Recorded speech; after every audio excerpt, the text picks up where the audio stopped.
Hey, Guy here. Cowboys just mopped the floor with the Eagles. The week after the Niners mopped the floor with the Eagles in front of almost 30 million people. Who knows what this rating is going to be for Sunday Night Football, but not a good 2 weeks for Philly. And the result is that the San Francisco 49ers are now the 1 seed in the NFC. They have the head-to-head tiebreaker with Philly.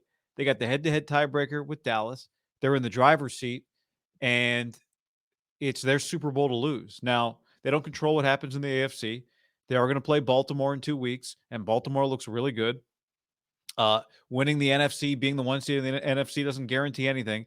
And Baltimore really is the best test for them right now. These are two teams playing the best football in the league. Niners won 5, lost 3, won 5. Here's what they have coming up: Arizona, Baltimore, Washington, and the Rams. They're actually going to play. Purdy's going to play the number 1 yards per attempt pass defense in Baltimore, and then the number 32 pass defense in yards per attempt for Washington. But that's not what this is about. This is about how this NFC is going to play out. So Philly's now 10-3 with an easier schedule than Dallas remaining. Philly is still the 1 seed in their division.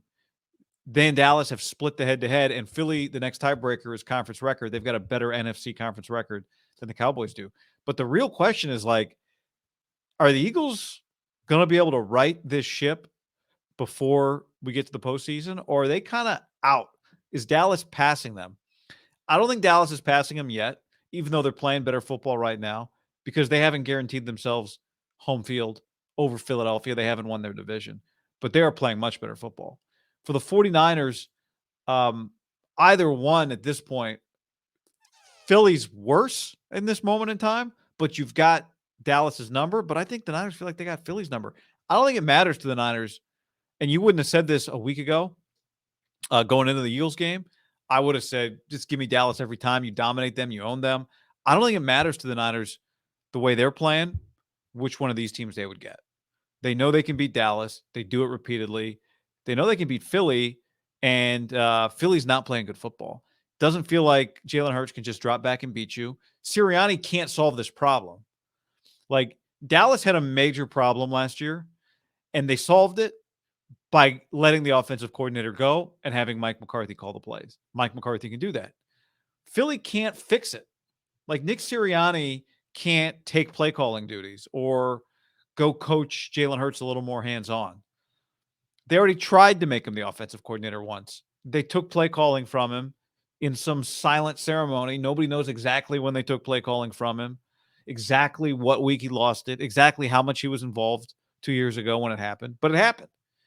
And now he's got no solve for the fact that they've played the 2 other best teams in the NFC in back-to-back weeks, and they haven't just lost. They've gotten dominated. And maybe they're worn out. Teams are allowed to lose. Niners lost 3 games in a row. But when the Niners lost 3 in a row, it was a lot easier to explain why they didn't get it done that day. Cleveland had a chance to hit a game-winning field goal at the end, didn't do it. Awful weather. Minnesota, Kirk Cousins played like a superhero that day. Their quarterback played well despite the 2 interceptions.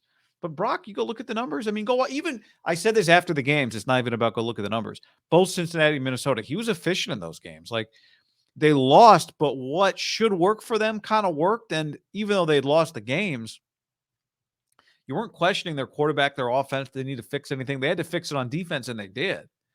Well, I don't really know where the fix is for Philadelphia on defense. Their players are their players.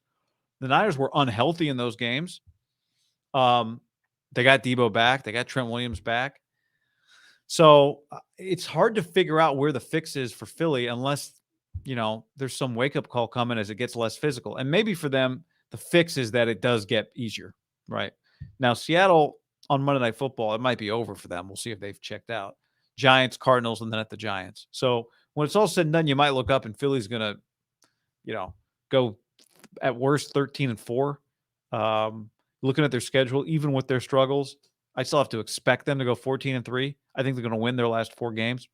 Dallas has a much more difficult schedule here coming up. They play Buffalo on the road. They play Miami on the road.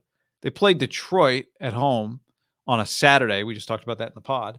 And then they go to Washington at the end of the year. So it's much tougher for Dallas. But they look good. They look fantastic. Good kind of MVP night for Dak. What were his final numbers here? Game just went final. 24-39, 271, 2 touchdowns. Good game. Brock was really good too today, but that's a separate conversation. So Niners are in the driver's seat. Niners are the 1 seed. Niners, it makes the game with Baltimore massive.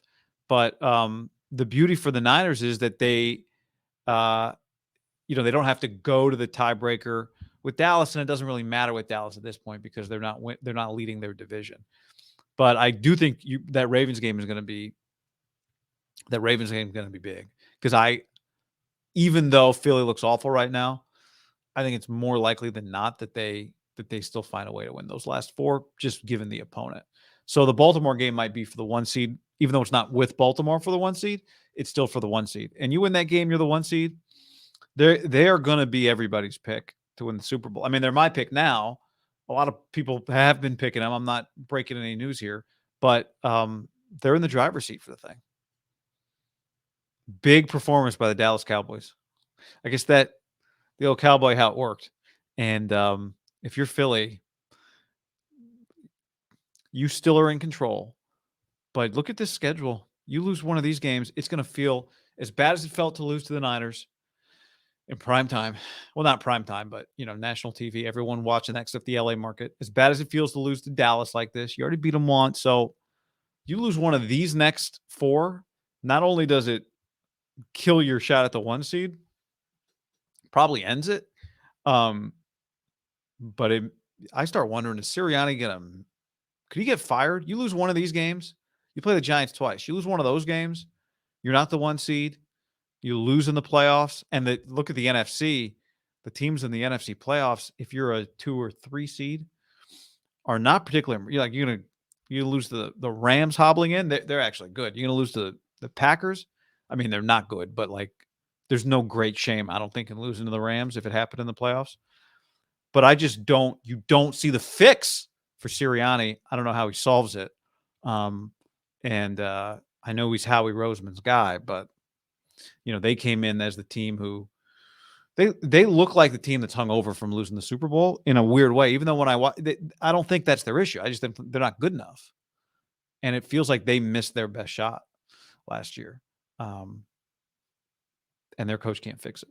So anyway, all right. There's the quick reaction. Niners are the 1 seed. Niners are the top seed. They cannot cruise to the top seed. You're gonna have to beat Baltimore, I think, but very good day. Very good day for the 49ers. Like the video, subscribe to the channel. Back with more. Thanks.